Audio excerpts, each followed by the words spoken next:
एक पहाड़ी के बीचों बीच खूबसूरत गांव में दो भाई रहते थे। वो जुड़वा भी नहीं थे और उन दोनों में बहुत ज्यादा फर्क भी नहीं था। उनके माँ और बाप दूसरों के खेतों में काम काज करके बहुत मुश्किल से जिंदगी गुजार रहे थे। अगले दिन दोनों भाई पढ़ाई कर रहे होते हैं और आपस में बातचीत कर रहे होते हैं। उन दोनों भाइयों के लिए उनकी माँ खाना लेकर आती है और वो दोनों कहते हैं कि हमने चावल नहीं खाने, हमने आपको कहा था कि खीर बनानी है। वो दोनों भाई नाराज हो जाते हैं। उनकी माँ उनको समझाती है, बेटा जब हमारे हालात ठीक होंगे तो मैं आपकी मर्जी के खाने आपको बनाकर दे दिया करूँगी, आज यही खा लो। दोनों भाइयों की माँ उनको खाना देकर वापस चले जाती है काम करने के लिए और दोनों भाई दिल ही दिल में सोचते हैं कि आज हम यही चावल खा लेते हैं, कभी हमारे भी दिन अच्छे आएंगे और हम भी मज़े करेंगे। अगली सुबह उनके माता पिता कामकाज के लिए खेतों पर चले जाते हैं और दोनों भाई बांसुरी और घास फूस पर खेल रहे होते हैं। इनके घर के पीछे एक पहाड़ी होती है जिसके अंदर नदी बह रही होती है। नदी में से एक राक्षस नमूदार होता है। वो जंगल की चारों तरफ देखता है मगर उसको कोई चीज नजर नहीं आती।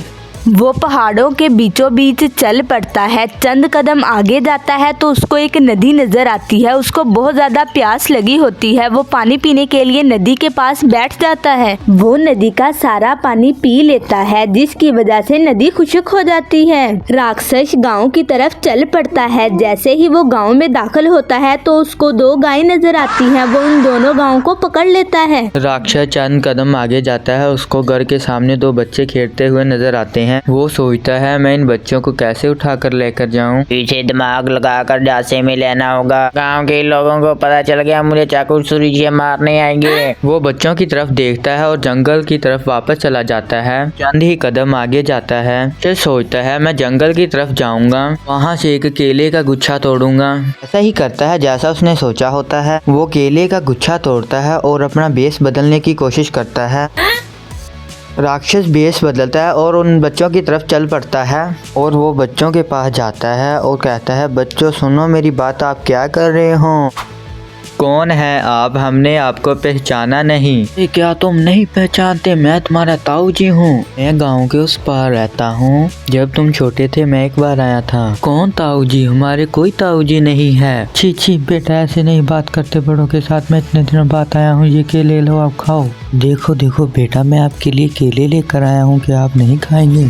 मैंने बहुत दिनों से नहीं खाया, दीजिए दीजिए, मुझे केला खाने दीजिए। उसका बड़ा भाई कहता है, घर वालों ने कहा कोई भी अनजान वो शख्स या आदमी हो उससे कोई चीज मत लेना। आओ बच्चों केले ले लो, मैं आपके लिए लेकर आया हूँ। जैसे ही वो केले लेने जाते हैं राक्षस अपनी असली लिबास में आ जाता है। तुरंत राक्षस अपनी दोनों हाथों की मुट्ठियों पर उनको पकड़कर चुड़ कर उड़ जाता है। राक्षस उन बच्चों को लेकर आसमान की तरफ उड़ जाता है। बच्चे बहुत चिल्ला रहे थे, कोई हमारी बात सुन रहा है, बचाओ बचाओ बचाओ। छोटा भाई कहता है, मैंने आपकी बात नहीं मानी, हम दोनों राक्षस का शिकार हो चुके हैं। के ऊपर आकर रुकता है, उन बच्चों को पहाड़ी के सामने खड़ा कर देता है। वापस गुफा के सामने आकर बाजें लगाता है।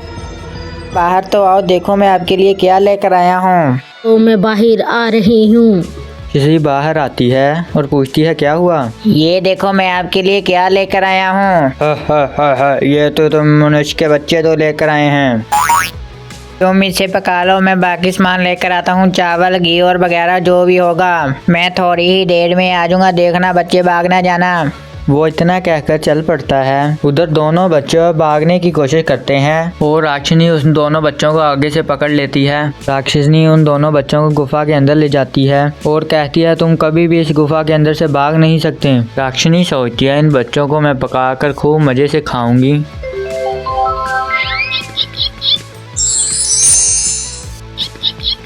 और दोपहर के वक्त बहुत ही धूप होती है। उधर राक्षस मान लेने के लिए जा रहा है। बच्चों के माता पिता बहुत ही परेशान होते हैं और कहते हैं, हमारे बच्चे पता नहीं किधर चल गए हैं। वो कहते हैं, हम गांव में आसपास देखते हैं, वो कहीं तो कहीं खेलते हमें दिखाई देंगे। वो बड़ी ही कढ़ाई में पानी भरकर चूल्हे में रख देती है। और उन दोनों भाइयों को पानी की बड़ी हुई कढ़ाई में डाल देती है और उनके ऊपर नमक छिड़कने लग जाती है। छोटा भाई कहता है मेरे ऊपर तो कोई चीज दिखी है जैसे नमक हो। दोनों भाई आपस में बातें कर रहे होते हैं। राक्षनी उन दोनों की बातें सुन रही होती है। राक्षसी उन दोनों भाइयों को कहती है तुम अच्छी तरह भीग जाओ, मैं जंगल से लकड़ियां लेकर आती हूँ आपको खाने के लिए। दोनों भाई बहुत ही रो रहे होते हैं और आवाजें मार रहे होते हैं, कोई है हमारी बात सुन रहा है, हमें बचाओ बचाओ, हम ये राक्षसी हमें खा जाएगी। राक्षनी बच्चों की इतनी बात सुनकर जंगल की तरफ लकड़ियां लेने चल जाती है। बड़ा भाई कहता है हमारी माँ ने हमें कुछ बताया था। छोटा भाई कहता है क्या बताया था, मुझे बताओ। हमारी माँ कहती थी जब भी तुम कोई मुश्किल में पड़ जाए तो उससे निकलना चाहिए। वो दोनों भाई कहते हैं चलो हम कोशिश करते हैं, शायद इस मुश्किल से हम आज़ाद हो जाएं। वो दोनों भाई आपस में बातें कर रहे होते हैं। वो दोनों भाई कहते हैं हम पानी में तैयार कर एक साइड में जाकर छलांग लगा देंगे। वो दोनों ही भाई कढ़ाई के ऊपर से छलांग लगा देते हैं। वो दोनों भाई सोचते हैं या राक्षस या राक्षनी आ गई तो फिर हमें कैद कर लेगी, इससे पहले हमें भाग जाना चाहिए। राक्षस और राक्षनी के चंगुल से बच जाते हैं। राक्षनी जंगल की तरफ से लकड़ियां काटकर लेकर जा रही होती है। वो गुफा की तरफ जा रही होती है। राक्षनी गुफा के अंदर आ जाती है और देखती है सारा सामान बिखरा हुआ है और बच्चे भी वहाँ पर नहीं है।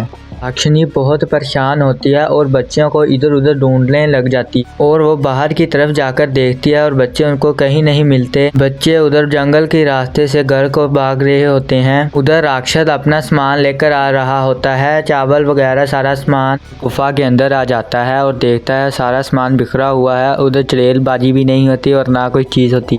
उधर बच्चे घर आ जाते हैं और अपने घर वालों को ढूंढने लग जाते हैं। वो दोनों भाई आपस में बातें कर रहे होते हैं, हमारे घर वाले हमें गांव में ढूंढ रहे होंगे। उधर उन दोनों के माँ बाप गांव में ढूंढ रहे होते हैं। घर को वापस आते हैं और पूछते हैं बेटा आपके साथ क्या हुआ, आप किधर चले गए थे। वो आगे से सारी कहानी बताते हैं, हमारे साथ ऐसा हुआ था, राक्षस और राक्षसी ने हमें कैद कर लिया था।